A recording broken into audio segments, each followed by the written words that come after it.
La presentación pretende fundamentalmente ser una guía y al tiempo una cartografía. Una guía exhaustiva de los diferentes comportamientos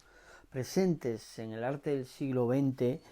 y en el arte del siglo XXI, en los cuales apreciamos que ese concepto de la intervención o de la instalación se circunscribe a un espacio físico de confinamiento, de encerramiento, de aislamiento. Y por otra parte, en un segundo ámbito de actividad, también encontraréis que va a haber muchas referencias al cuerpo, dado que entendemos la intervención y la instalación desde el cuerpo como otra forma de relación con un espacio que es íntimo, que es propio y en el que de alguna manera estamos confinados. Para ello iniciamos la presentación con un pequeño esquema que se va desarrollando en cuanto vais pasando las diferentes diapositivas que lo componen. El esquema está pensado para que tengáis también, por otra parte, una suerte de localizador que os permita, cuando tengáis que abordar cuestiones de tipo teórico, una correcta nomenclatura, una correcta situación, una correcta localización, por dónde voy, por dónde camino, este es mi espacio de actuación, este es mi espacio de acción. Entrando a abordar este esquema introductorio, partimos fundamentalmente de tres conceptos que se van a desplegar, aunque ahí estéis viendo cuatro, tres conceptos que se van a desplegar hacia sus lugares de ubicación correspondiente. Nos referimos al concepto cuerpo, nos referimos al concepto hábitat y nos referimos al concepto que hemos denominado habitáculo, habitación, pero que podríamos considerar en una única categoría. Adicionalmente tenemos el concepto de hábito que relacionaremos posteriormente. Estos tres conceptos se despliegan hacia sus respectivos lugares de ubicación. El cuerpo estaría en el endospacio, el hábitat estaría en el espacio propio y por último, esta categoría del habitáculo habitación se desarrollaría hacia el exospacio. Al mismo tiempo, como veis, estas flechas retroalimentan un poco estas direcciones, con lo que las fronteras que podríamos marcar o las diferencias, los límites, los espacios liminares que podríamos marcar entre espacios, evidentemente están en una situación de concomitancia, de relación, de cercanía. Volviendo al concepto de hábito, este se desarrolla hacia dos ámbitos que tienen que ver con la indumentaria, con la costumbre y conducta. Dos ámbitos que van a ser de vital importancia si analizamos con posterioridad parte de las relaciones que existen entre cuerpo y hábitat en la historia del arte y cómo los artistas han desarrollado estas dinámicas. Siguiendo con el despliegue de conceptos, observamos que el concepto cuerpo se desarrolla por una parte con vida animal, en este sentido, y por otra parte el contexto habitáculo-habitación en una única categoría se relaciona con el espacio del arte. En este sentido, si seguimos con el desarrollo del esquema hasta su punto final, entendemos claramente este espacio que deriva del ánima arte, del habitáculo habitación, hacia el exospacio como espacio expositivo, como espacio de exhibición, cuestión que es importante para nosotros desde las artes plásticas. A continuación vamos a iniciar el desarrollo de la presentación en lo tocante a la introducción de una serie de artistas que hemos ido ubicando por bloques temáticos. Cada bloque añade una cierta localización que va acompañada de una cierta situación. De ahí quizás la importancia de tener un poco claro el esquema inicial del que hablábamos hace un momento. Este primer bloque que denominamos acciones, el cuerpo como territorio, nos va a proporcionar toda una serie de ejemplos donde los autores van a ir configurando dinámicas de intervención sobre su propio cuerpo, a veces en relación con el medio, como en el caso de Charles Ray, donde podemos observar cómo esa tabla, ese tablón, sirve como quizás excusa o como quizás al tiempo soporte para establecer una relación de posición, de localización diferente en un lugar, en este caso el estudio. Va a ser muy común que veamos que parte de estos comportamientos artísticos relacionados con el confinamiento, en el caso de los artistas y de las obras propuestas, evidentemente, aunque hay casos no se refieren al confinamiento en casa, que es nuestra situación, sino al confinamiento en el estudio, que no deja de ser, por otra parte, una prolongación del hogar del artista. Siguiendo con esta disposición de imágenes, nos encontramos con la obra de Mel Greenfield, que de alguna manera establece ese mismo discurso que con anterioridad veíamos en el caso de Charles Ray, sumando en este caso una perspectiva, por una parte desde lo irónico, por otra parte de lo doméstico, y dado el caso de que la artista es mujer, también desde una dimensión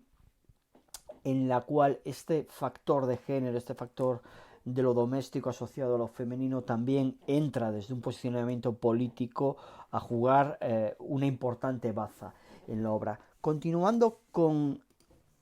este listado de artistas que hemos determinado dentro del cuerpo como territorio, continuamos con una obra clásica, en este caso del artista Vito Acconci, llamada Trademarks, realizada en 1970, en la cual el propio autor establece toda una serie de marcas, toda una serie de signos que en este caso, lejos de encontrar en el lienzo o encontrar en el material escultórico su lugar de ubicación, se encuentran en el propio cuerpo del artista como lugar de acontecimiento, lugar donde sucede el arte. Siguiendo con esta línea tenemos también, y hacemos referencia a la performance de Yoko Ono, Performing Good Piece del 2003 en Francia, donde ella se sienta, su cuerpo aparece tapado en un primer momento, pero es desvelado por ese corte que esa asistente va realizando mediante una estrategia casi en círculos que podría recordarnos incluso a los movimientos del dropping poloquiano. Continuando con esta línea de autores, traemos a colación esta imagen ya del 61 del artista francés Yves Klein, donde desarrolla este tipo de pinturas que traemos a colación precisamente porque se desarrolla en el ámbito doméstico. Una cuestión que algunas personas desconocen es que de entre las modelos que se utilizaba o que el artista utilizaba para este tipo de obras, una de ellas era su compañera, y vemos este momento doméstico casi, ¿no?, donde se realizan esas estampaciones realizadas con el cuerpo femenino sobre el lienzo. Siguiendo con esta dinámica y siguiendo con el encerramiento y el cuerpo como territorio donde suceden las cosas, es inexcusable la aparición de uno de los elementos que va a funcionar como catalizador en la aparición del cuerpo y de la exhibición del cuerpo dentro del arte de los últimos años, que no deja de ser el ámbito de la enfermedad, el ámbito del cuerpo herido, del cuerpo fraccionado, del cuerpo distorsionado, finalmente del cuerpo como material artístico. En este caso la cita a los vieneses es ineludible. Siguiendo con esta línea donde la enfermedad forma parte de alguna manera de ese confinamiento o es una de las funciones de catalización a la hora de aparecer en la obra, vemos esta imagen en otro ámbito completamente diferente en relación a la anterior, pero donde Matisse pinta y realiza su iconografía ya al final de su vida desde la cama, cuestión que nos lleva a otro contexto de actividades, ¿no? El contexto donde la habitación, en este caso el habitáculo del que hablábamos al principio, se convierte de alguna manera en espacio propio que en el caso de Keith Haring pasa a convertirse en una epidermis de su propia iconografía, o en el caso que utiliza una estrategia muy similar de Yayoi Kusama, donde esos espacios neutrales, blancos, insignificantes, donde no existe ningún tipo de subjetividad, se convierten en otra epidermis de esa iconografía multicolor proyectada por la artista japonesa. Volvemos a meternos en la cama. En este caso sería inexcusable para este apartado no contar con los periodos de confinamiento de Frida Kahlo, en los cuales se dedicaba a pintar, como podéis ver en el pot de pinceles que hay al fondo, y también se dedicaba a decorar, a pintar con su propia iconografía esa escayola que cubría parte de su cuerpo, como proyección de una cierta identidad, de una cierta privacidad, de una cierta intimidad del cuerpo convertido en iconografía. Estrategia similar a la seguida por la artista vasca Esther Ferrer, donde su cuerpo íntimo y personal se pone al servicio de un relato que ha de ser escrito de una manera literal sobre el propio cuerpo. Una literalidad llevada al extremo, en el caso de la artista Regina José Galindo, donde directamente el trabajo del artista, el trabajo de generar el signo, de generar la imagen, se produce sobre la propia piel de la propia artista, o el caso del artista David Catá, donde de manera sistemática se trazan una serie de retratos con hilo cosiendo sobre la propia piel, que en este caso es utilizada del mismo modo como localización del arte. Siguiendo esta lógica de actividad sobre el propio cuerpo, planteamos bajo el nombre de Sobre nosotros mismos una serie de ejemplos para que podáis quizás ampliar todavía más esta concepción de acciones sobre el cuerpo. Y empezamos mostrando esta obra de Ichiaro Karid, donde de alguna manera su cabeza se convierte en un globo terráqueo con los diferentes continentes, estableciéndose evidentemente una relación entre su identidad y una identidad de algún modo entendida como global, obra que nos deriva irremediablemente al recuerdo de la estrella rapada en la cabeza y fotografiada por Man Ray en 1921, o a las obras donde Fran Herbello utiliza el cuerpo para generar metáforas sobre ese propio cuerpo, sobre la identidad, desde un posicionamiento muy cercano al poema objeto y desde una posición donde esa metáfora se activa en relación al propio cuerpo del artista. A continuación os incluyo dos vídeos, uno de Hester Skelwater y otro de Marina Abramovic, donde de alguna manera se reproducen esquemas similares, también de actividad con el cuerpo y también de proyección de un cierto relato a partir de esa actividad, en este caso performativa. Os recomiendo que los veáis, tenéis los links en la presentación, porque entre otras cosas va a ser infinitamente mejor que yo os los cuente. Bien, aunque ya hemos tratado en cierta manera el pelo con anterioridad, vamos a volver a mostrar algunos ejemplos, como es el caso de Anar Dottir, que realiza este tipo de instalaciones a partir de pelo natural que se tiñe y que genera este tipo de estructuras que ocupan el espacio. Un espacio ocupado de una manera que nos recuerda a las ocupaciones, no con pelo, en este caso sí con peluche, realizadas por Mike Keeley en los años 90, o si nos vamos un poco más atrás, a los propios bigotes de Salvador Dalí, que siempre han sido una parte indisociable de su propia performatividad y de su propia imagen como artista. O volviendo a los bigotes o siguiendo con los bigotes y las barbas postizas pegadas por la artista Ana Mendieta en los años 70. Una vez superada esta primera parte correspondiente al cuerpo, avanzamos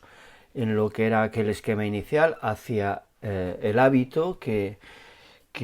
incorporábamos desde dos posiciones, la de la indumentaria por una parte y la del comportamiento por otra.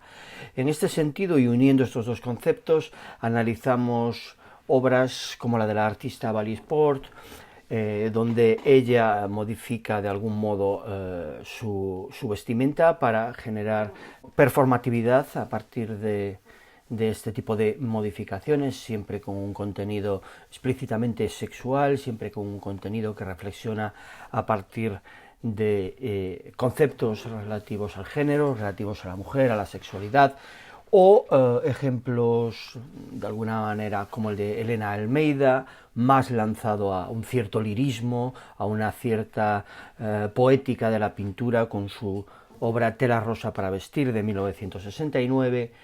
o más recientemente la obra de Naya del Castillo, donde se produce una suerte de hibridación entre el mobiliario y la ropa, la vestimenta que el artista porta en este momento. También a la hora de trabajar con este tipo de elementos propios del vestuario, podemos acercarnos a la obra de Lygia Clark, Diálogos, en 1968, donde a partir de unas gafas establece un cierto sistema de diálogo, en este caso un diálogo visual. Otras propuestas interesantes como las de Erwin Byrne en 1992, donde a partir del juego, de la estrategia de ocultamiento del propio cuerpo en la ropa, se generan toda una serie de formas plásticas, cuestión que podemos ver también en la obra de Maria Blaze o incluso en los primeros trabajos durante la década de los 70 de Rebecca Holm, como la conocida obra Cornucopia, donde se genera un tipo de estructura que partiendo de la boca pues llega a los pechos, como generando una cierta retroalimentación, evidentemente y nuevamente con connotaciones directas a la sexualidad, al género y a la identidad. O esta otra obra posterior, Máscara de lápiz, de 1972, donde se realiza y el artista realiza una performance donde esta máscara se convierte en todo momento en un elemento de trazado, de dibujo, en un elemento que genera forma, que genera imagen. Y como podéis ver a su lado el objeto, una vez desasistido de esa performatividad y ya incluido dentro de lo que podríamos considerar como casi como la categoría de la reliquia, ¿no? El objeto con el que el artista ha producido esa suerte de comportamiento plástico. Otra obra más de Rebecca Holm que es inexcusable sería Finger Globes, de 1972, donde la artista realiza un tipo de dispositivo que, adherido a sus manos, proporciona una prolongación natural de su propio cuerpo. En esta misma línea de interacción entre la corporeidad y la vestimenta nos encontramos con la obra de Lucy Horta, que confecciona, bueno, podríamos decir que reconfecciona vestimentas convencionales, convirtiéndolas en refugios, generándose una cierta hibridación entre cuerpo y arquitectura y un cierto juego interesante en este sentido. Otra de las estrategias traída a colación con una cierta profusión en la historia del arte ha sido la de la transformación de la apariencia externa del propio autor. Imágenes como las realizadas por Man Ray sobre Marcel Duchamp, caracterizado como Rose Lavie, o el propio Warhol con posterioridad fotografiado por Makos en el 81, nos dan buen ejemplo de ello. Citamos aquí también la obra de Yasumasa Morimura, donde se produce una ocupación real de personajes y personas pertenecientes a la historia del arte, generándose esta estrategia troncal en su trabajo, basada en el disfraz, basada en la interpretación de un personaje que no se es. Y nos gustaría cerrar siguiendo esta línea de producción de una cierta imagen del autor con la inexcusable traída a colación de la obra de Cindy Sherman, donde ese comportamiento se produce de manera continua y acaba siendo el leitmotiv de la obra, donde Cindy Sherman juega a representar diferentes roles sociales, diferentes tipologías, diferentes categorías de mujer. A continuación vamos a abordar, siguiendo ese esquema inicial con el que habíamos iniciado esta presentación, la parte más tocante o relativa al habitáculo o a la habitación en vuestro caso. Y en este sentido tenemos que entender que este tipo de obras y este tipo de ejemplos que vamos a ver se refieren fundamentalmente al ámbito del espacio del estudio, que yo equiparo y ya equiparaba desde el principio cuando analizábamos este tipo de relaciones con el espacio propio de la habitación que vosotros podéis trabajar desde vuestras casas. En este sentido, empezamos haciendo referencia a la obra de Bruce Nauman, tocando una nota de violín alrededor del estudio, donde él pasea por el estudio generando una serie de circuitos, generando sobre todo una serie de relaciones con el espacio, generando una serie de instalaciones, en este caso efímeras, como en el caso de otros autores como Klaus Rinke, donde esas diferentes posiciones a lo largo de la pared y a lo largo de esa esquina del estudio proporcionan diferentes situaciones dentro de lo escultórico, o la obra de Bruce McLean, donde se produce de alguna manera, en este caso en combinación con esos cubos, también una serie de situaciones especiales interesantes. Acercándonos a otro entendimiento de esta modificación de ese espacio habitáculo, de ese espacio habitación, nos encontramos con la obra de Kurt Schwitters, donde progresivamente durante más de una década se va produciendo una acumulación y una transformación de ese espacio habitáculo en un nuevo espacio, en este caso la Catedral de la Miseria Erótica, o la intervención de Janine Antoine, donde con su pelo de alguna manera juega a este doble significado del que barre, del que limpia, pero al mismo tiempo cromatiza. vuestra habitación y en general las casas están llenas de objetos, podéis jugar también a intentar buscar esa dimensión escultórica de los objetos, como vemos en esta obra de Peter Fish, o a interaccionar con esos objetos y de alguna manera establecer situaciones y posiciones que ronden lo escultórico, que transiten lo escultórico. Como en el caso del artista que estamos viendo, Irving Wurm, con su proyecto One Minute Sculptures, o con su proyecto de confinamiento en una habitación de hotel en Ámsterdam. Para finalizar,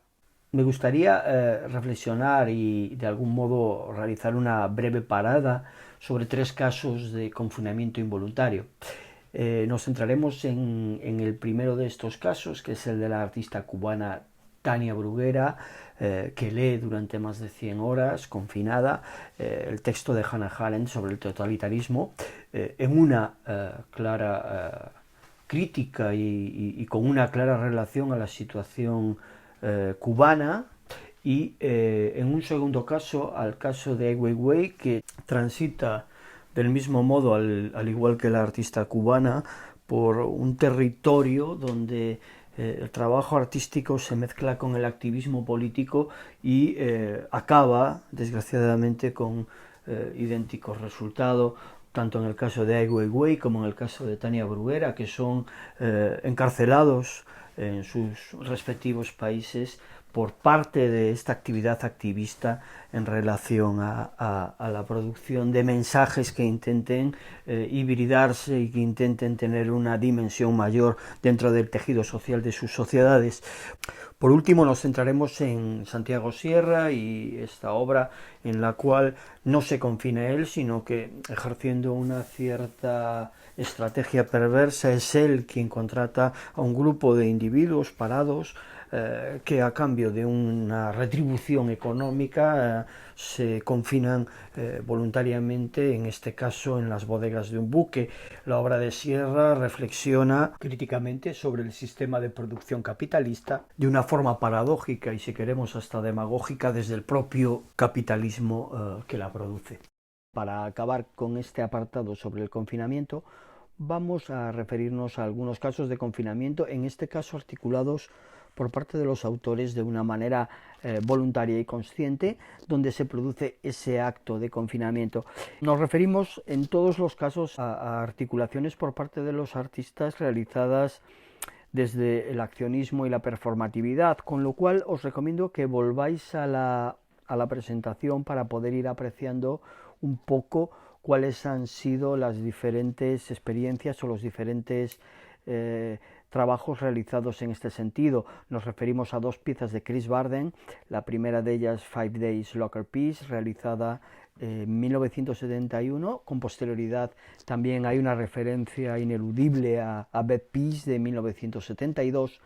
y con ello pasamos a analizar otros modelos de reclusión, como el del artista Sam Hish, que os recomiendo que vayáis al texto y vayáis a entender la dimensión de la propuesta. Tenéis material también en internet. Y por último, para cerrar este capítulo, nos referimos a una obra que posiblemente conozcáis, Me gusta América y a América le gusto yo, donde Joseph Beuys se encierra durante 3 días con un coyote salvaje en una galería de arte. Vamos a referirnos a continuación a unas cuantas propuestas que se encuentran en un espacio liminar, en un espacio indefinido en relación a la voluntariedad o involuntariedad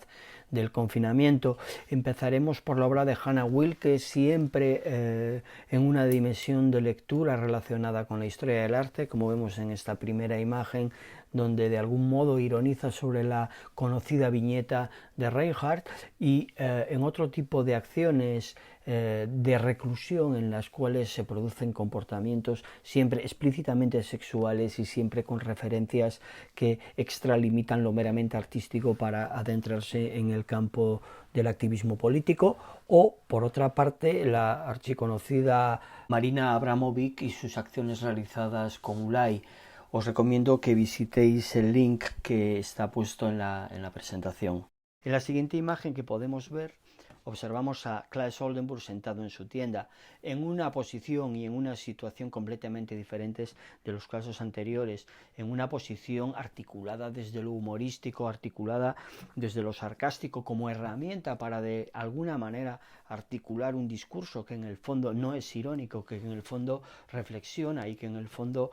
pone los puntos sobre las íes sobre la función del arte,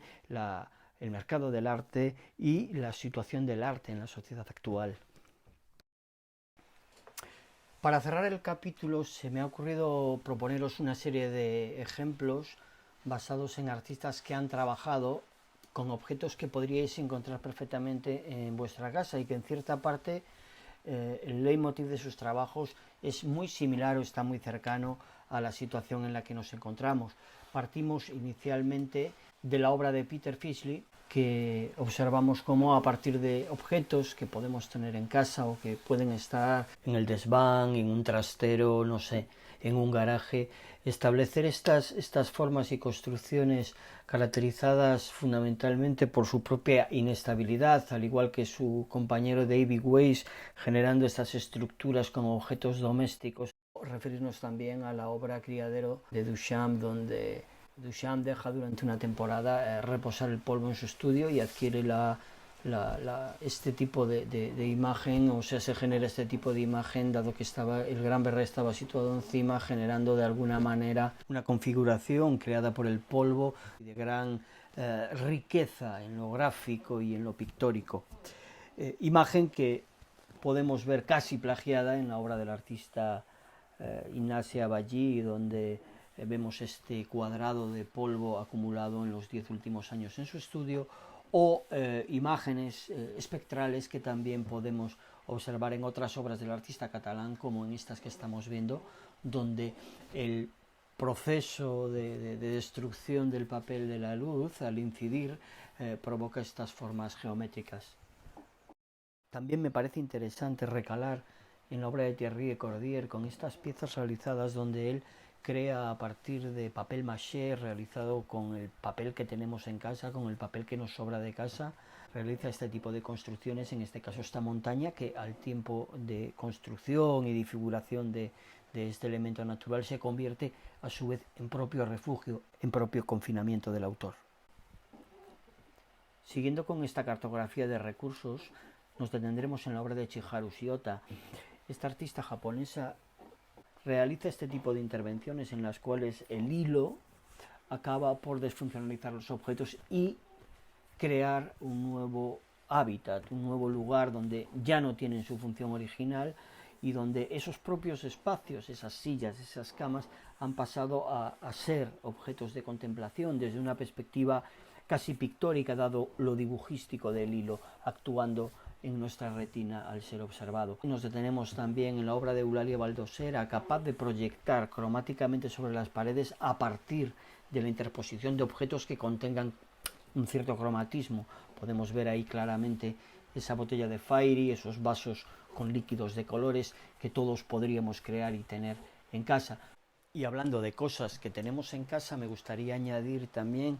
la dimensión de cómo las tenemos en casa. ¿Están ordenadas? ¿Están desordenadas? Recordamos para ello aquella obra fantástica de Tracey Emin de 1998, de su cama rodeada de todo su conjunto de objetos que forman parte de su existencia y que, por tanto, proyectan de una manera clara y diáfana un autorretrato de la propia autora,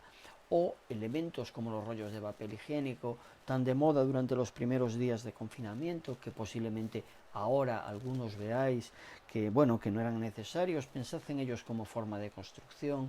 recordando la obra de Walter Marchetti, donde se crea este gran piano de cola a partir de la acumulación de estos objetos. Hablando en general, cuando tenemos un objeto repetido, lo que tenemos es un módulo que podemos utilizar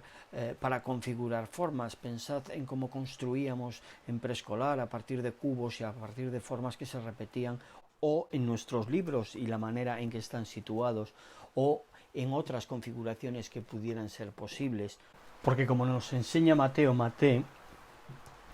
otros objetos son posibles, otra cocina es posible, otra mesa del comedor es también posible. Si me permitís seguir con la analogía que estábamos trazando con la obra de Mateo Maté, si podemos imaginar otra cocina, si podemos imaginar otro comedor, también podemos imaginar otra comida. Y la comida y el acto de comer ha estado presente en multitud de ejemplos a lo largo de la historia del arte. Empezaremos analizando la obra de Martha Rosler, en la cual ella aparece realizando acciones en su cocina, acciones que evidentemente van a tener un trasfondo de clara cercanía a posicionamientos de género, posicionamientos de identidad, posicionamientos de roles en relación con las tareas domésticas, cocinar, planchar, preparar la mesa, etcétera. En esta misma dirección nos encontramos con el trabajo de Patty Chang, donde también desde la acción, desde la performatividad, se realizan una serie de movimientos y una serie de propuestas tendentes a incidir en ese mismo curso, o yéndonos a un ejemplo mucho más cercano, la artista española Pilar Albarracín con su obra Tortilla a la española. No me gustaría cerrar este apartado dedicado a la comida sin hacer alguna referencia a alguna de las obras más importantes que en los últimos años se han producido en relación a el hecho de poner la mesa. Vemos ya la obra de Antoni Miralda, donde se produce esa configuración cromática muy retiniana. También podemos detenernos en una de las obras paradigmáticas y ejemplares de Judith Chicago, una de las artistas pioneras dentro del movimiento feminista, las mesas del artista rumano Daniel Spoerri, donde todo parece haberse detenido en un momento, como si todo el mundo hubiera echado a correr y hubiese quedado todo aquello allí colocado, del mismo modo que en esta mesa de Otto Muel, donde evidentemente se ve reproducida esa estética de la muerte, esa estética de la enfermedad, esa estética de la sección, el corte sobre el propio cuerpo, siguiendo un poco la línea del accionismo vienés al que pertenece. Y por último, esta mesa, o más que mesa, colchón con alimentos, de la artista británica Sarah Lucas, repleta de conexiones y repleta de sugerencias de tipo sexual. Vamos a analizar la obra de varios artistas que parten con la característica común de establecer modificaciones de tipo extremo en la arquitectura. Evidentemente vosotros y vosotras no vais a poder realizar este tipo de modificaciones, pero es interesante que penséis en ellas desde otra escala, que sería la escala de lo factible, una escala evidentemente más pequeña y adaptada a vuestras posibilidades de acción en este momento. Empezando por la obra de Georges Rousseau, observamos que las modificaciones en la arquitectura presentan al espectador una nueva realidad tras los muros, una vez estos han sido sesgados, han sido separados, y establecen siempre una diferenciación a partir de ese tipo de intervenciones sobre la propia arquitectura, que generan que el espectador pueda observar la misma arquitectura en dos planos. En el caso de Gordon Matta Clark, nos acercamos hacia una visión quizás más escultórica y hasta cierto punto más radical. Gordon Matta Clark no se limita, aunque sí tiene obras donde esta operación aparece, no se limita a realizar una serie de oquedades o de zonas de corte en el edificio, sino que divide de una manera literal el edificio, como observamos en esta obra Splitting de 1973, y este tipo de estrategias, por otra parte, se combina con estrategias que sí nos recuerdan o sí son comunes a las de Georges Rousseau, en las cuales se establece una ruptura de ese espacio arquitectónico, generando una visión más allá. Por último, nos referimos a la obra del artista americano que muchos de vosotros conoceréis por sus trabajos de land art, Walter de María. En este caso, Walter de María realiza de alguna manera ese camino de la galería a la naturaleza, pero a la inversa, trayendo esa naturaleza al contexto de la galería, del espacio arquitectónico, del espacio de habitación. En este último apartado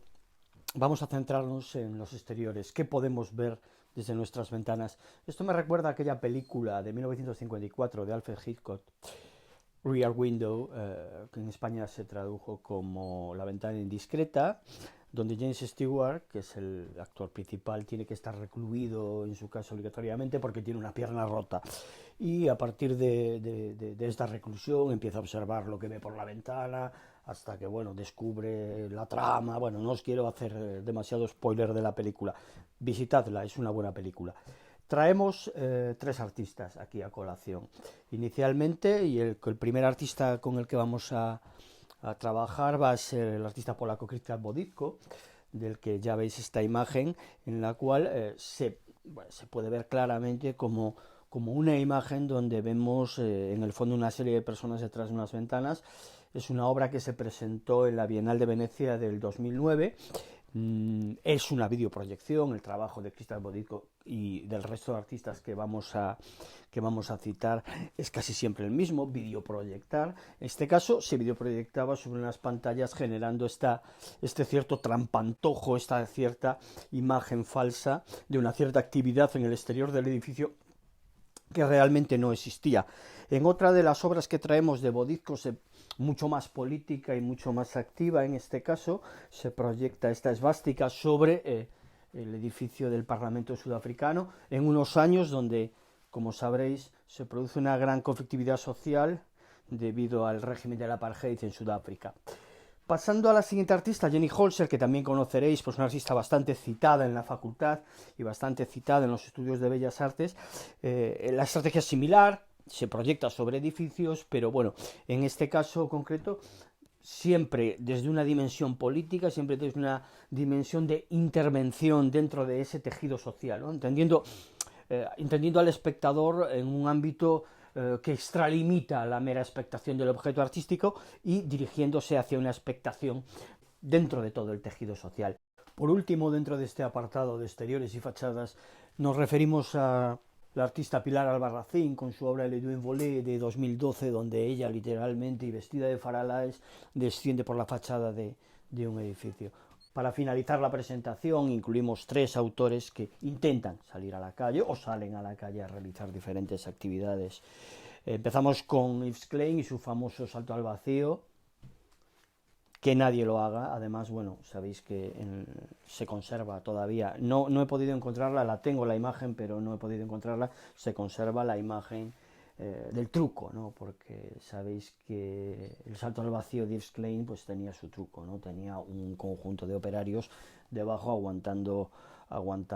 un somier. Tampoco nos vale como estrategia la idea de convertir en animal de compañía cualquier objeto que tengamos por casa. Recordemos la obra de 1961 de Nan Yune Paik, Violín para ser arrastrado por la calle, o la obra de la artista ya anteriormente citada, Bally Sport, que con la colaboración de Peter Babel realizan esta performance por la calle en la que él se convierte de alguna manera en su animal de compañía. O la acción cual moderno Sísifo del artista belga afincado en México, Francis Alice, donde transporta, donde arrastra por la calle ese gran bloque de hielo. Bien, esto es todo en cuanto a la presentación. Creo que es realmente importante que establezcamos una mayor comunicación, una mayor interacción. Os comentaba en el correo electrónico que os mandé hace un par de días que me enviaseis comentarios, preguntas, dudas sobre la presentación. No he recibido hasta el momento nada y creo que tenemos, especialmente dadas las circunstancias en las que nos estamos moviendo, tenemos que quizás forzar todavía más esa interacción para poder obtener y para que el nivel académico acostumbrado en condiciones normales no se resienta. Os animo fervientemente a que os pongáis las pilas, por favor. Un fuerte abrazo para todo el mundo y repito, poneos.